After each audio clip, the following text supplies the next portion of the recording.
what it is. What it up? Welcome to another show. Hope you're doing good out there, doing great. Feeling fine, there's some instrumentals coming through. Got a few things to talk about. Everybody's welcome up. Would love to have your word heard, man. Come across. See how it is. We all live. We all booming out there. Keeping great. For goodness sake. You know what I mean? So we're just skipping fresh. And, another impromptu stream come through. Just thinking about a few things. But if people drop in, more than welcome. I'll drop the link and take it from there. So right, let's do that. So now we'll get things rolling. Little bit. You know how it's done. Like you know how it's done. Last name Ray, first name Sun. Here I am, freestyle flowing, just be growing. Seeds be sowing, like I'm throwing them in the yard, in the backyard boogie. That's why, boy, you still get stoned. Cypress Hill clone. Boy, let's just leave it alone. Dr. Green jump. He needs some. That's right, not refund. Cause we got high grade all day, motherfucker. That's one hit winner. No beginner. Shut up and eat your dinner. Then you can smoke, have a toke. Yo. Alright. Welcome. We in here. We're doing the business. Much peace. It's praying. I come up here today once again, just hoping everybody's great, doing fine, feeling brilliant. We should get started into it, I guess, as soon as possible. So just have to double check where things are at. I'm going to take it from there. Sorry about this. A little bit of a delay. Okay. So first thing, I will take quite a few things to discuss on, but first thing I was thinking was just had my mind interested. It was the 808, right? Like how I typed in Google the history of 808.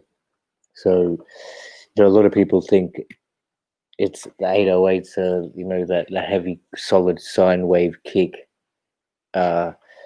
which is very, predominant in most mainstream popular music or hip hop based trap music nowadays. To me, is basically a sine wave, SINE wave, which is considered the perfect wave, with then some elements of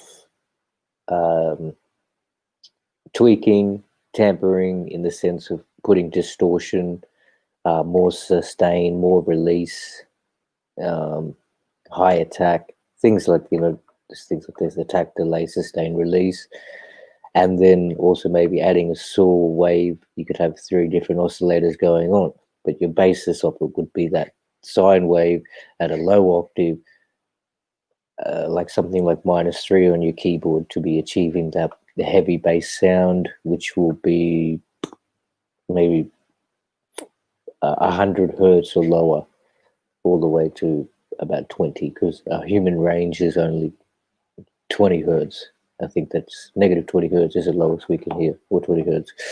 So most EQs will range from -20 up to 20,000. So anyway, we'll read from here, history of 808 from according to Google, because really the 808 was a drum machine. So, I mean, is there any, well, you can see here, that is the classic kind of, the initial one back in 1980.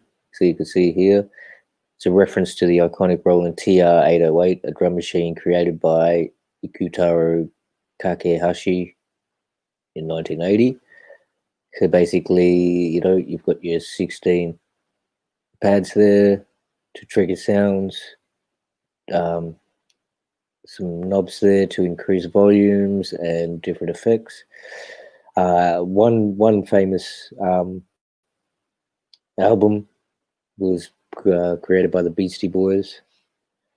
So, we'll just see. I'll go back to what that was saying here. So, when the 808 first launched in 1980, it failed commercially. Initially, it was seen as a toy that made robotic sounds rather than a serious instrument. Electronic music wasn't in vogue yet, and Roland discontinued the 808 in 1983. Its main rival, the Lin LM1, had a crisper sound and more sales success. So I'll keep it on that page, but just I'll show you quickly. This is the newer one that Roland have released. They went on to a 303 and a 505, then up to an 808, and a 909 is out at the moment. That's a sampling groove box. So basically the machine has the ability to also upload a sample into it. You can then manipulate that sample with a lot of inbuilt sounds to apply next to that to create your song. As I said, I worked on a 303 and a 505 as a teenager. Just recently got this piece of hardware. It's actually pretty happy with it. It's very, very good. One probably element I'd say is that the 505 really has the capability to construct, unique sounds that you have actually made, because you have all the filters to really, really design things, even from white noise, which is that common that you'll hear. Now, if you're able to work with the oscillators and, all your attack, delay, release, sustain, things like that, you'll be able to create a sound out of it if you know what you're doing. So, if you've learned the sonic arts and audio engineering. So let's go down here a little bit. And who first used 808s? Right. So this is, as I said before, Beastie Boys. I think the Beastie Boys' first album was on an 808. They used that drum machine.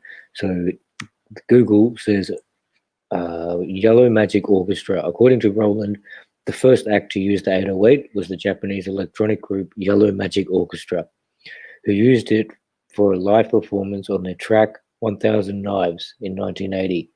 The track would be released in 81 on their fourth studio album, BGM, which heavily featured the drum machine. Okay. So here we go. What is an 808 kick? The TR-808's kick drum sound is made using a resonating trigger pulse, similar in behavior to the way that a drum head vibrates when hit. When a drum head is hit multiple times in succession, even using the same force, the way the sound resonates will change depending on the state of vibration from the drum head. Is an 808 kick or bass? 808s are all about big, sustained bass. For a punchier, tighter sound, try pairing your 808 with an addition kick drum, samples for added attack. The high-end snap of a kick drum will allow your ear to identify the low end, helping it cut through the mix. Okay, so basically with that sound sentence, it's kind of like, if you have any realization or with music, then they will so the sound in the soundscape, they don't clash at the same hertz range, giving a more clear audio picture for your ears. You'll most likely, like they're saying, add a kick drum, which usually punchy ones are about at 100 hertz. That's when you pull it up to really get that punchy kick drum element going.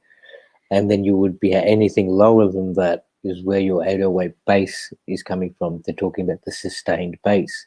So with that actual 808 bassy sound, sine wave type thing, you would change the attack to have it attack, meaning the time in which the sound will be heard as it is triggered. So if I was to press the button, it's gonna and the attack was on full, it would be straight away heard. But if the attack is decreased slightly, the sound is not as punchy and kind of fades in.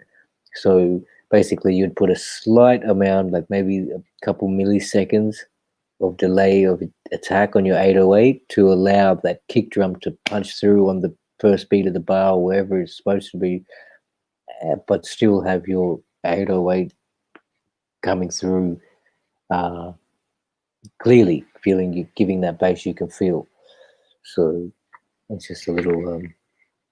Why isn't an 808 called an 808? I didn't check this one out, but if you're into hip hop and pop, you've probably heard 808 at some point. That's a reference to the iconic Roland TR-808, a drum machine created by Ikutaro Kakehashi, as I said before, in 1980. It is the 808 drum. It's a drum machine. How do you EQ 808 bass? There's a tutorial.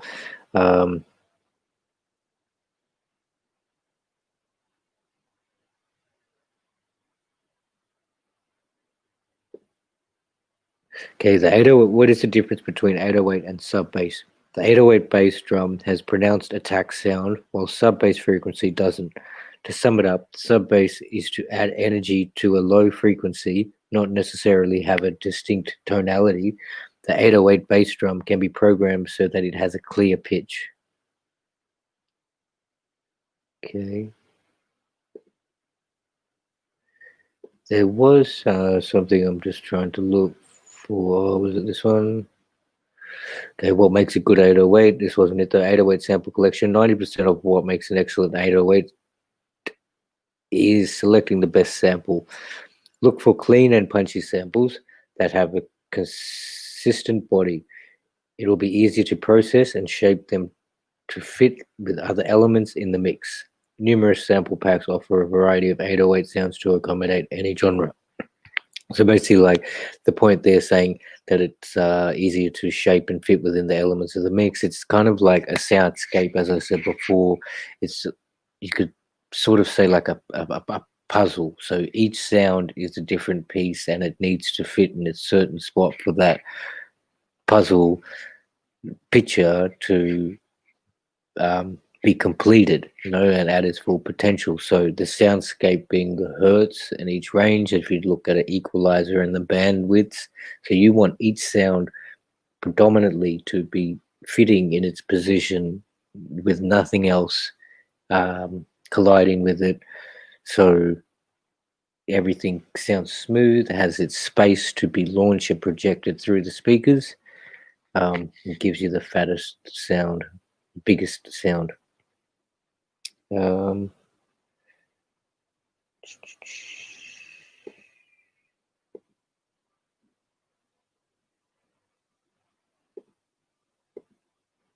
was something here.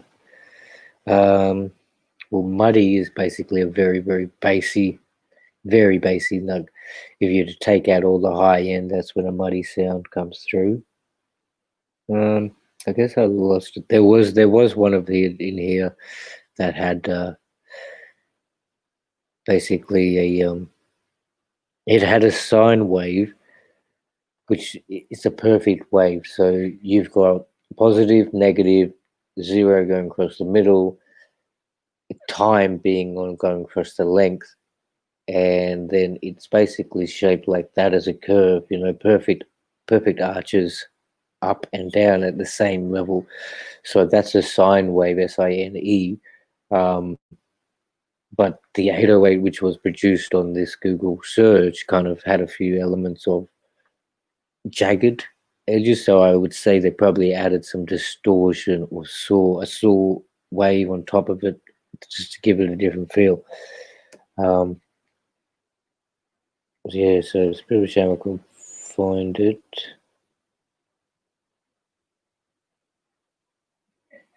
I guess that's it. Yeah, so that's just my little thing on that, because there is a bit of confusion, and people who are into production obviously can hear what I'm saying.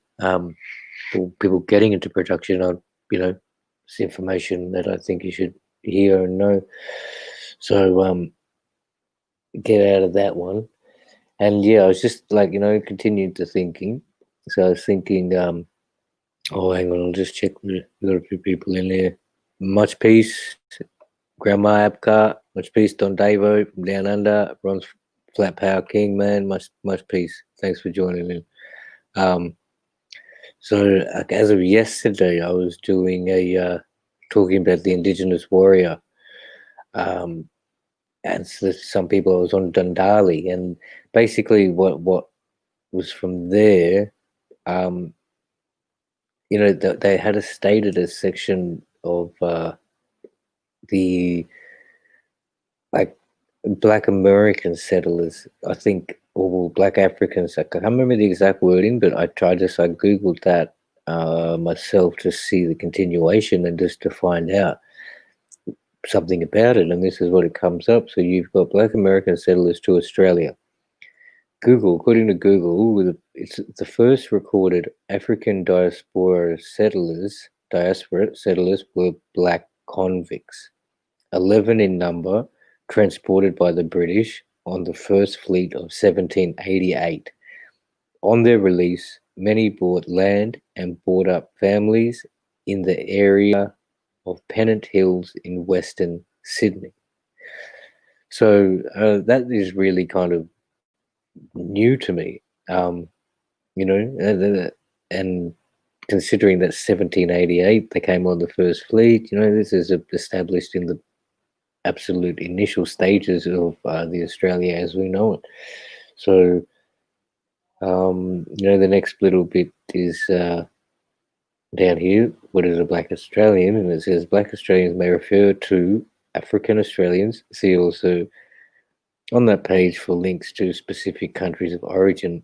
Indigenous Australians, a term which includes Aboriginal Australians and Torres Strait Islanders. So even in that's quite confusing to me. But it is part and parcel of this, world we live in that is, let's just say, under legislation of English language, and which was actually derived from Latin, but let's not get into that legalese sort of talk. But yeah, that's one thing. And then were there African slaves in Australia? Slavery, this is something that surprised me. Slavery in Australia has existed in various forms from colonisation in 1788 to the present day. European settlement relied heavily on convicts sent to Australia as punishment for crimes and forced into labour and often sold to free settlers. A bit of interesting information. Okay, here we go. Here's another one. When did Indigenous slavery end in Australia? 1970. 1970, so that is 50 years ago. 2 generations. So maybe, my father was born before this. So it's insanity. He came to study here in the 60s and 70s. He even got treated like this. He wasn't allowed into the front end of the bar, but the manager told him the area that he lived in is actually the area which my parents have bought a house now. But yeah, he would have to sit out the back with his friend, and they would allowed to purchase beer, but they weren't allowed to sit or enter the front bar. It's kind of strange, and he's not even Indigenous. He came from Fiji as a student, international student. So, that's just kind of these things that I want people to be aware of. Like, it's kind of 1970 this stopped. So there's a lot of heartache for the other side of the coin, I think, or maybe not heartache, but just hard circumstance. People in this country are very lucky to have support from government welfare. The least of the least get something like, especially in this Corona time, they've gone to receiving $700 a week um, oh no, something like $500-600 a week, uh, as just welfare benefits. So that is just money given to you for living in expectancy that the Australian will have a nice living standard. So, and then on the reverse of that, you got these people doing hard labor for to create this wealth of the country, really, and it's quite sad. I'd just like to see the generations and you know descendants of these people who weren't able to build any wealth, but then 1970 were able to slowly get into the workforce. But it's pretty hard to build yourself up in 50 years when a country has been building for 200. To catch up. So I mean, anyway, I don't want to get too deep and involved, but yeah, it is what it is. So continue on that. What percentage of Australia is Aboriginal? 3.3%. Although they make up possibly it's something like 30 to 50% of the prison population, depending women or men. I've heard that the women rates are rising and increasing, so 3.3% of the total population. In 2016, an estimated 798,365 Aboriginal and Torres Strait Islander people were in Australia, representing 3.3% of the total Australian population, according to the Australian Bureau of Statistics in 2018. The Indigenous population is projected to reach about 1.1 million people by 2031, according to the ABS in 2019. Obviously, it's not protected. They are projecting this. So, there's blackbirding. Here we go. This is when did blackbirding stop? This was the blackbirding died out only in 1904 as a result of a law enacted in 1901, which was obviously the year of the Australian Constitution, which was written and is still written in that Constitution. Australia was formed to be a white utopia for the British people, but they couldn't get that going. This means a white heaven on earth. So hang on, let's stop again. Blackbirding died out only in 1904 as a result of a law enacted in 1901 by the Australian Commonwealth, calling for the deportation of all Kanakas after 1906. Wow. So the reason they stopped it is they wanted all the Kanakas, which were people from Torres Strait Island, Papua New Guinea, Northern Queensland, of Indigenous descent. They wanted them returned to their islands, not on the mainland. So, hang on a second. Excuse me. And then, so where was I at? Yeah, that's quite amazing. So, like, it wasn't in fact of this is a disgusting practice. It's just like get these black people out of this country. So blackbirding was basically something similar to indentured labor, where they would be told, okay, there you can work under a contract, we'll give you housing, you work labor, you'll have somewhere to live, we're paying you. But the conditions when they came were just atrocious, and they were forced into very, very hard labor, nowhere to go back home. You'd sign some contract and all these things. But blackbirding was even the case of kidnapping. They would be taking people from certain tribes and in the bush and things like this, and just send them on boats, get them over here. And obviously, not obviously, but this is kind of what my gut feeling is that they did all these things, kidnapped so many, or thousands or whatnot, and then by 2 years they wanted, from 1904 to 1906, they wanted them all out, get them back into their land and we'll start doing something else again. I think that's very disgusting. So what's this? There was the Dutch. Okay, so yeah, here we go. What was Australia called before? After Dutch navigators charted the northern, western, and southern coasts of Australia during the 17th century, so in the 1600s, this newly found continent became known as New Holland. It was the English explorer Matthew Flinders who made the suggestion of the name we use today. Oh, okay, and here we go. This is something that, again, on yesterday's stream, I was talking about the richest Aboriginal. It came across in some of the words, and his name was and John Andrew Hunter Foster or something, but we'll get there in a second. And I was wondering what his skin tonality looked like. Would he pass for a white, or does he look like a full-blooded Aboriginal and stuff? And I think he's on my next Google search, but we'll just go here. Yeah, so John, who is the richest Aboriginal? John Andrew Henry Forrest AO, which is Order of Australia. It's like something granted by the Commonwealth. Born in 1961, nicknamed Twiggy, is an Australian businessman with an assessed net worth of Australian 6.84 billion, according to the 2017 Financial Reviews list. Forrest ranked within the top 10 richest Australians. Okay, so we'll get out of here, and I'm pretty sure that here we go. So, yep, the next screen I'll bring up will be about him. And you can see, like, so he just, was, where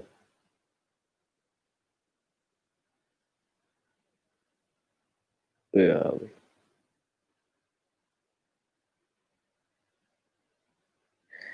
Hang on a second. Just give me a second. Find it.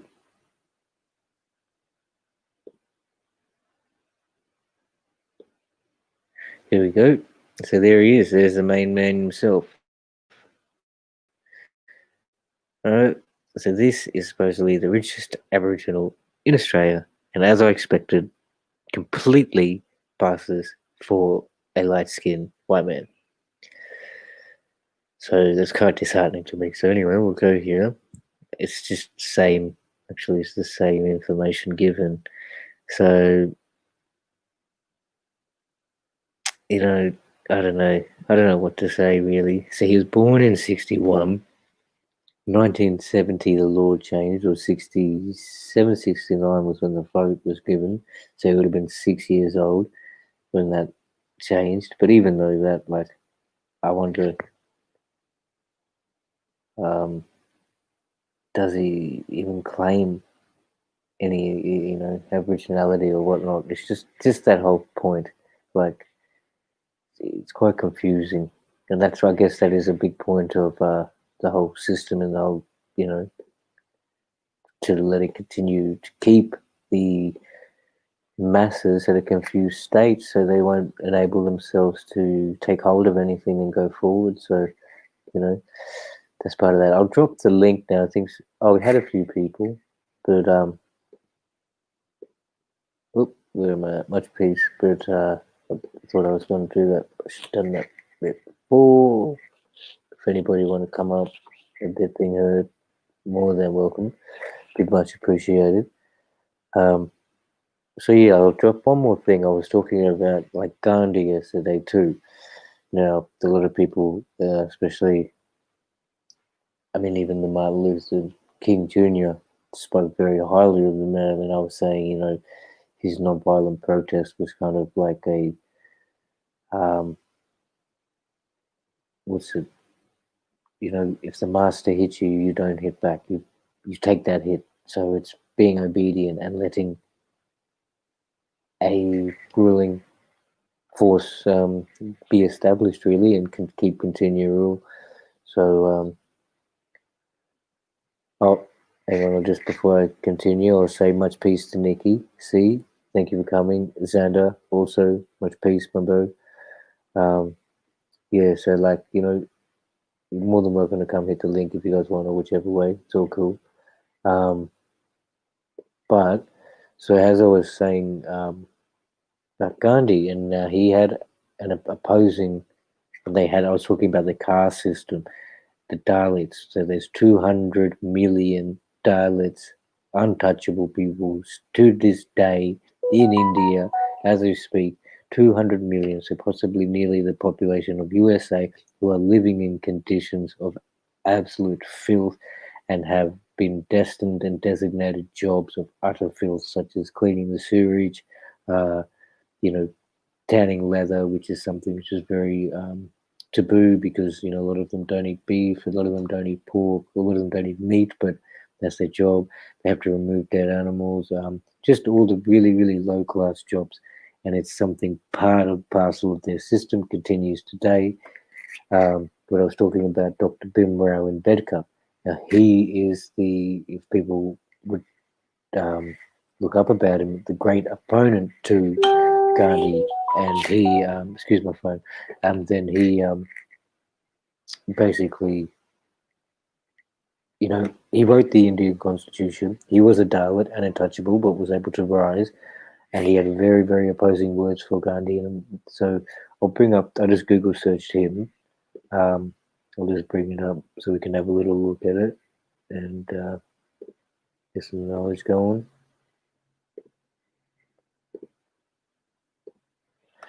All right, so here it is. So Bimrao Ramji Ambedkar, 14th of April 1891 to 6th of December 1956, also known as Baba Saheb Ambedkar, was an Indian jurist, economist, politician, and social reformer who inspired the Dalit Buddhist movement and campaigned against social discrimination towards the untouchables, Dalits. So actually, as I said yesterday, Gandhi was vouching towards calling these people Harijan, which means children of God, in the sense that yesterday I was speaking, the Brahmin highest caste would go to the Dalit, see a pretty girl, and say, "You donate this girl to the temple, you will receive blessings from God and maybe be blessed in the next life."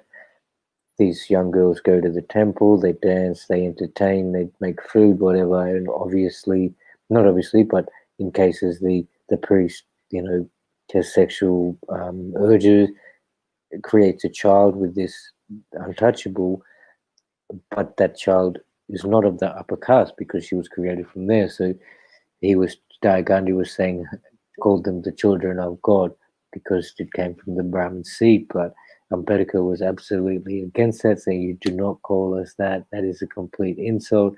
We call ourselves Dalit, which means broken and trod on," or something to that effect. So there's, a lot. Another thing about it, he kind of was in the Hindu faith, and then he reformed to Buddhism after that because due to the caste system, he was unable to find any peace, I guess, in his life, in his existence. So he was, for that, it's quite amazing to become from untouchable and be able to get into school, study hard, receive huge grades, and then, become part of the parliament and all these things. So over here it says education, London School of Economics, Political Science, 1916 to 22. It's got a lot more behind him, obviously. There's a movie about him. It's pretty cool to watch if you guys want to check that out. It's pretty dope. Yeah. So with that, I think, that was pretty much all I had kind of on my mind for the second. I just thought, do an impromptu thing. Google search some stuff. Chat again. My beard, bro. I fell off, man. It was fake. Just driving. It'll grow back in a bit if I want. But yeah, if you guys have got any kind of ideas or anything you want to search, Google search, I can put it up and pull it up if there's any sort of topic you guys want to think about. Exactly. See, bit of comments there. I'll go through the few comments. Obviously, what is it? The alpha, beta, zeta, theta states and things. I don't know. Grandma Abka saying theta and crystal, hertz and megahertz, binaural sound, absolutely transmission. There's a lot of studies and science going into a lot of studies going into that and testing. Yeah, I mean, she's saying the comment about the 808 waves, the ohm waves. That's the elements of charge, not the ohm. sort of thing. HOM, the measurement. 808 changed generations to distorted into dust. So I mean, there is some power in, I guess, basis behind that. I feel that as a gut feeling that that sub sound, electronic sound wave base that we feel really could be I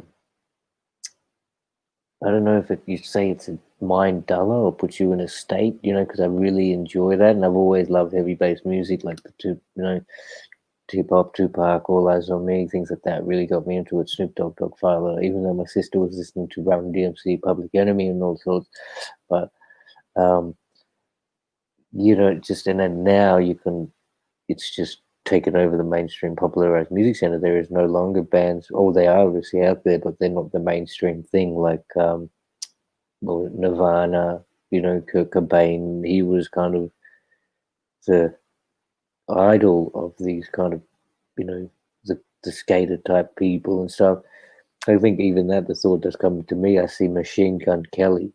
Not that I'm a fan at all, but signed by Puff Daddy, Caucasian artist in the hip hop, and his latest songs have all been like really kind of thrash, pop, punk rock type songs. Not authentic punk, but very like Blink 182 style type music, which is kind of weird if he came out from Cleveland, all this, But it is what it is, and they're just trying to sell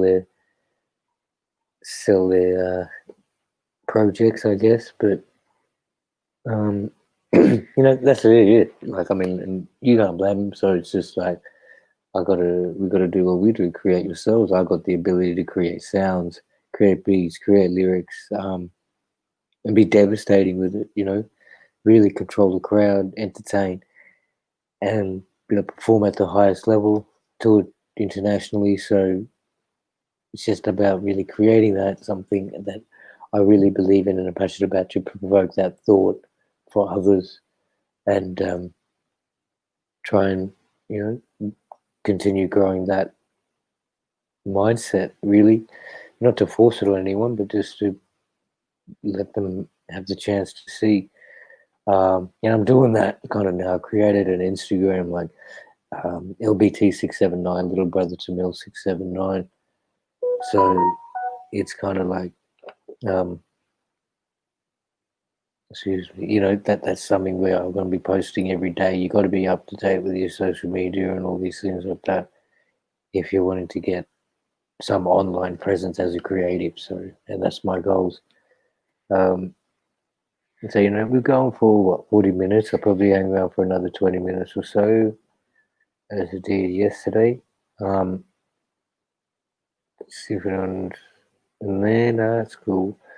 I'll drop it again, but that's cool if nobody wants to come up. That's cool. What could I think of? Okay, I'll go with this one. There's another idea I had up here I was going to share too. Like, it's on the Frontier Wars, right? So that's the basic name given to the European colonizers, or the British colonizers, sorry, fighting with the indigenous people. So see what Google says about that. Type in Frontier Wars and says the Australian Frontier Wars. The Australian Frontier Wars is a term applied by some historians to violent conflicts between Indigenous Australians and the white settlers during the British colonisation of Australia, as I just said. So the start date was May 1788, according to Google, and the end date was not until 1939. So let's say that's approximately 150 years.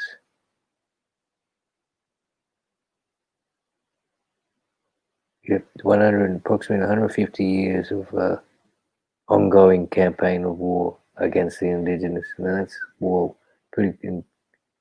that's a long time. Then it's just recently, it's not even 100 years since it stopped. 1970 was when, a lot of changes came, so that's very, very, very recent. So What caused the frontier wars? These wars were caused by disagreements regarding the cattle trade that dominated the colonial economy, and they ended in a stalemate. British troops occupying the Cape during the Napoleonic Wars appeared on the eastern. Oh, this is something else. This is a different frontier wars. So that's in Africa. So that's the South African. Sorry about that. That's how did the Australian film do it? An overview. The frontier wars refer to all massacres, wars, and instances of resistances beginning from the arrival of the colonists in 1788. Officially, the wars are said to have ended as late as 1934. However, many acts of violence and oppression against our community continue today, as does our resilience. Right, so that's a pretty honest, true story. Oh, we can go here. Let's see this one, eh? The Pinjara massacre. What happened here? So 28th of October 1834. So repeat that, Pinjara massacre, October 28, 1834. The Pinjara massacre, also known as the Battle of Pinjara, is an attack that occurred in 1834 at Pinjara, Western Australia, on an uncertain number of Binjareb Noongar people by a detachment of 25 soldiers, police, and settlers led by Governor James Sterling. Wow, terrible. So Noongar being the Binjareb, Noongar being the tribe in Western Australia. They still exist today, some full-blooded, because of the occupancy. As I said yesterday, the east coast was very much taken up with the prime habitat, but they were pushed across, and this is where the Europeans settled. Tasmania was the penal colony. They turned into a prison, so all of the Tasmanian Aboriginals have been extinct. Have been genocided, I guess. So there's some land up in the top western area, which is still considered Indigenous reserves. So date, as I said, October 28, 1834. Number of participants, 25 assailants and 60 to 80 victims. Location, Pinjara. Victims, 15 to 80 Binjara people. Captain Ellis. Injured, Corporal Patrick Heffron, and an unknown number of injured Binjara people. Weapons, Governor's detachment, muskets, bayonets. The Binjara were using spears.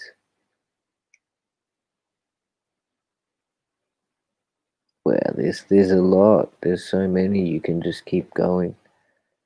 Go for the Rufus River.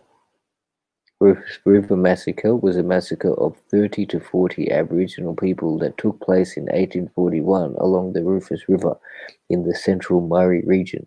After 3 consecutive ambushes with overlanders on recently opened overland stock route, which followed an Aboriginal route.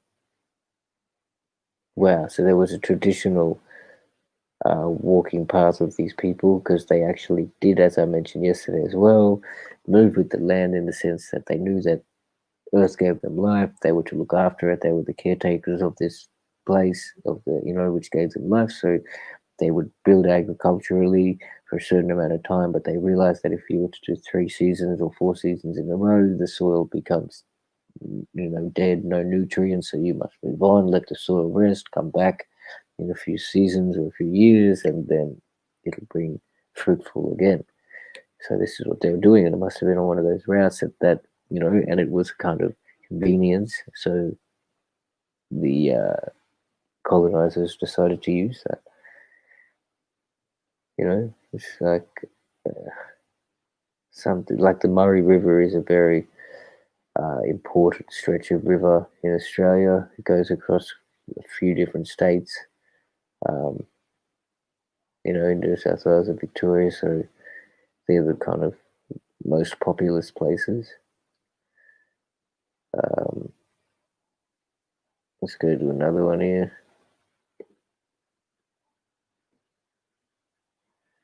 the Battle of One Tree Hill. I think I've heard of this. The Battle of One Tree Hill was the best known of a series of conflicts that took place between European settlers and a group of men of the Jagera and other Aboriginal groups in Darling Downs area in the colony of Queensland in the 1840s as part of the Australian Frontier Wars. Exactly, that's why I've heard of it, because actually where my parents live in West End, Brisbane, is the area of the Jagera people. Um, so, and they still have to this day.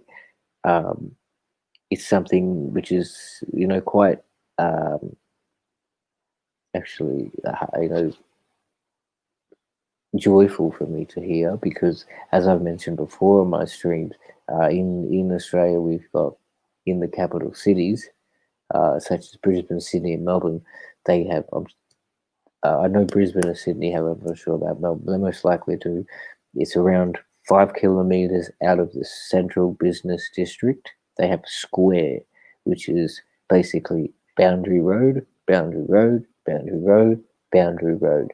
Now that meant, this was all prior to 1970, that the Aboriginal Indigenous were not allowed to pass over that boundary of that road into 5 kilometer radius of the CBD, because they were eyesores and all such. They just had no right to do so. One thing that has happened, though, in this suburb that my parents live of, West End, which is definitely a little subcultural hub. There's a lot of live music and things going on. It's a great place to be. That is basically just outside the 5 kilometer um, radius, and their boundary road runs through it. Now, there's something called Musgrave Park, which falls in that area of West End, and that's the Jagera people. They have a studio there and everything. So, but it's a huge park. And that is native land. There's two little bits. There is a main huge park, and then if you walk up about maybe 700 meters to a kilometer, there is another small little plot of grass, which has a little radio station, kind of like little opening. They don't really broadcast from there very much, but there's just a little, what do you call those things? Like a kiosk stand. Sometimes there's someone in there if you want to ask questions. But just back onto that point. So, I mean, and the city has expanded in such a way that last time I went back to Brisbane, basically that suburb is now the city. Like, there's the CBD city, there was a bridge. Obviously, the river was what stopped them growing in the early days of development. If you go over the bridge or to one main street called Melbourne Street, that goes for about a kilometre or two, you hit Boundary Road. Now,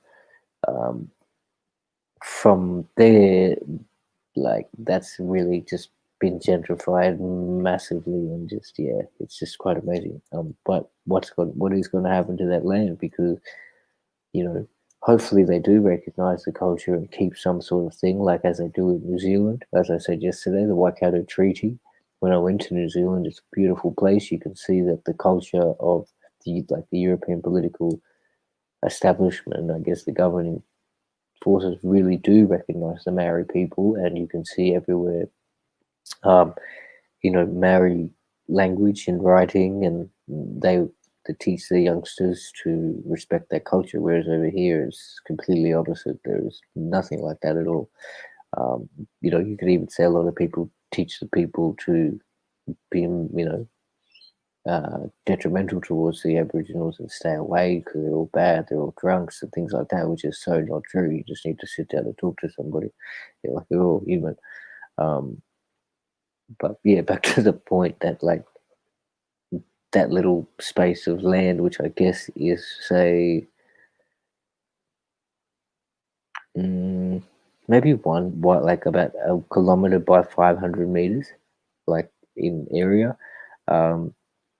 So, and that's where a lot of Indigenous, they tend to gather, and they'll sit down there, and because that's their traditional way of being. You'll sitting on the floor, just talking throughout the day.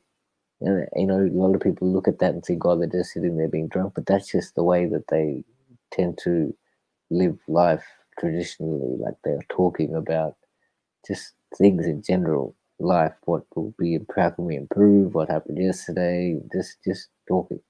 So um, a lot of people see that and they don't understand it, but that's just part of the culture. Um, so it's quite sad, but the situation that is going on. But what can you do? You just got to keep doing what you do. So let's go to this Victorian one here. Campaspe Plains Massacre. Campaspe Plains Massacre. Invasion. Campaspe Plains Massacre occurred in 1839 in central Victoria, Australia as a reprisal raid against. Oh no, sorry. The Campaspe Plains Massacre occurred in 1980. 18, start again. The Campaspe Plains Massacre occurred in 1839 in central Victoria, Australia, as a reprisal raid against Aboriginal resistance to the invasion and occupation of the Dja Dja, Wurrung and Dang Wurrung lands in June 1839. Result: European victory and massacre. So let's see.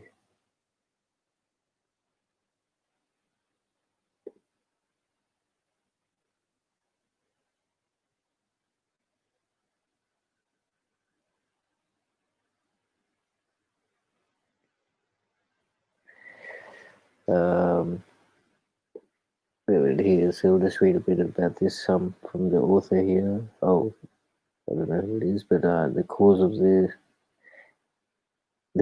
the massacre, between April May 1839, 5 Aboriginals are killed for robbing the whites. This kicks off the massacre, possibly in retaliation from earlier Aboriginal deaths. Now, it doesn't say for what robbing it may sound. Oh, here we go. It does expand. So, in 1840s, Camp Apsey Plains land subdivided into smaller numbers of properties. The Campaspe Plains massacre was caused by conflict with the white settlers of the Dang Wurrung tribe. It started in April to May 1839 in Victoria when 5 Aboriginals were killed by 3 white men for robbing a hut of bedding, clothes, guns, and ammunition. Also, they ran off a flock of 700 sheep off the whites' property. This was believed to happen due to past Aboriginal deaths. This outraged the Dang Wurrung tribe. In May, the Dang Wurrung tribe killed 2 men, Hugh Bryan, a shepherd, and James Neal, a hut keeper. This was retaliation to the white settlers. Retaliation was the key to starting massacres and wars. Wow, so you can see that, they didn't initiate this stuff. And a lot of the times, I would have thought that the thieving would have been of livestock. Because a lot of the times they say that because the way that they lived off the land and hunted, they thought that the animals were free game, they were theirs to do, so they didn't, they considered that the livestock which the Europeans brought to farms, such as sheep and cattle, and their properties and things were kind of like that, and they were able to kill, and they didn't kill all, but the reason maybe for it could be just they wanted to get rid of all the what's the word, assets of the farmer.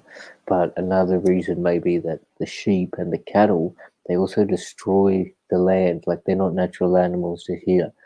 So what they do is eat all the grass, eat all the native plants. The ecosystem is destroyed. They, uh, stomp on a lot of things. They um, defecate everywhere, and yeah, it's not something that's naturally part of this ecosystem. So it causes, uh, you know, wishy-washy and distortion.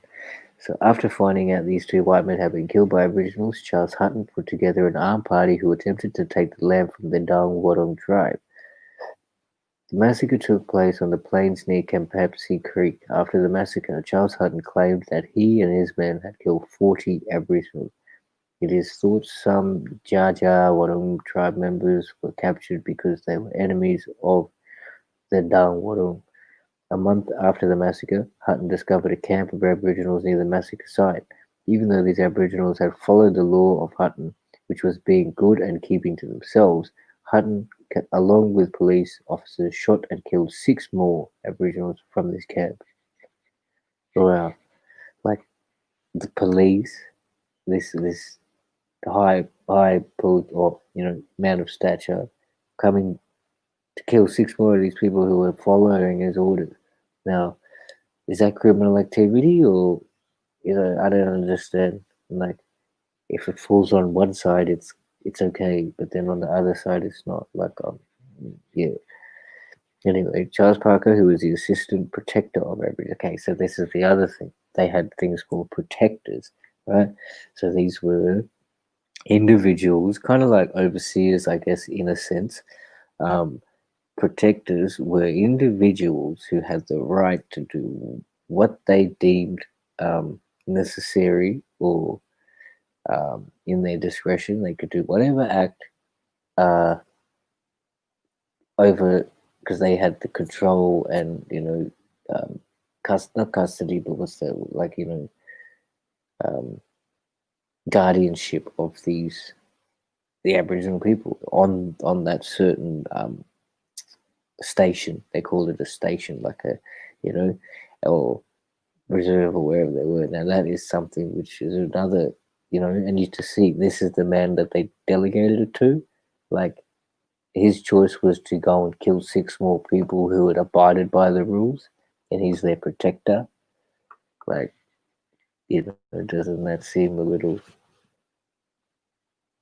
uh, disparaging? But anyway, it was a deliberately planned illegal reprisal on the Aborigines, conducted on the principle advocated by many persons in this colony, that when an offence is committed by unknown individuals, the tribe to which they belong should be made to suffer for it.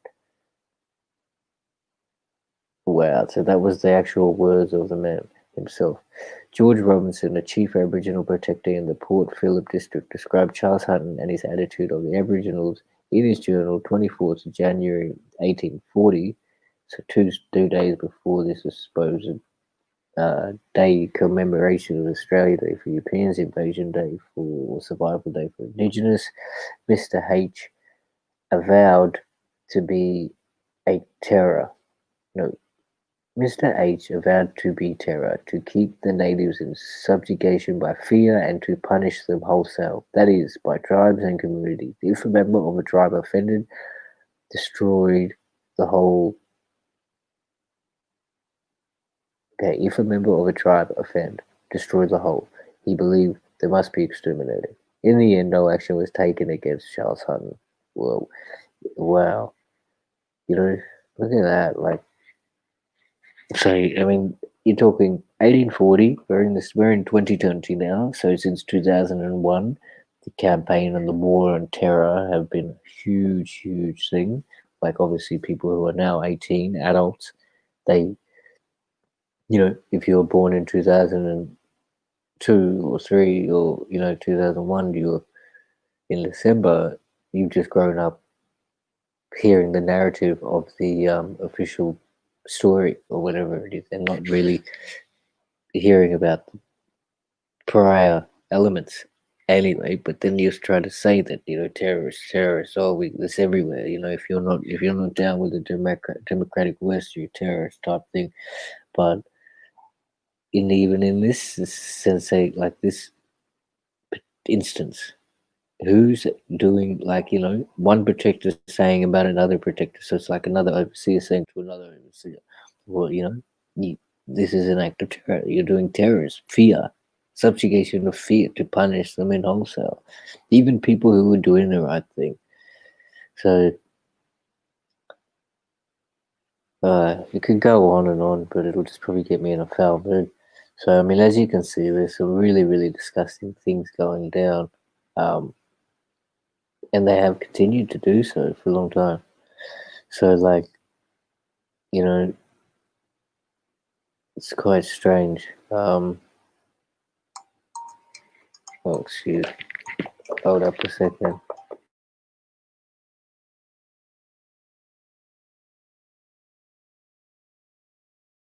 Sorry about that. It's got a phone.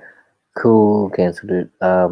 Yeah. So I've been on for an hour. It's pretty G. Serious in the chickadee chat. Do we get any new ones? Nah, it's so serious. Seems cool. Or I might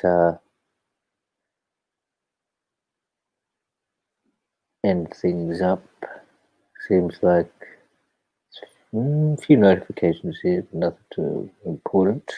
But yeah, I hope you guys got some cool info on that. Like, I mean, if you were catching this, watch the replay, hit the like, subscribe. It's if you're on Instagram, hashtag LBT679, little brother Tamil 679. Hit it up. I've got Snapchat too, brother Tamil.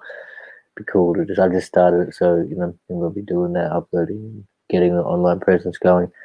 But yeah, man, hope you guys are awesome. Keep creating, keep provoking thought, keep learning about correct things, and like just be the best you can be. Be respectful, and just yeah. If you're creative, keep creating, express yourself. Stay tuned, man. We out. Be good. Be the best. Be blessed. Always. Peace. Much peace. And actually, I might go out with. I'll do some outro, I guess. Um, so that wasn't very smooth, but we'll do it anyway. We'll do that, and it go a little something like this. All right, so peace, everybody, man. We out. You know what to do. See you soon.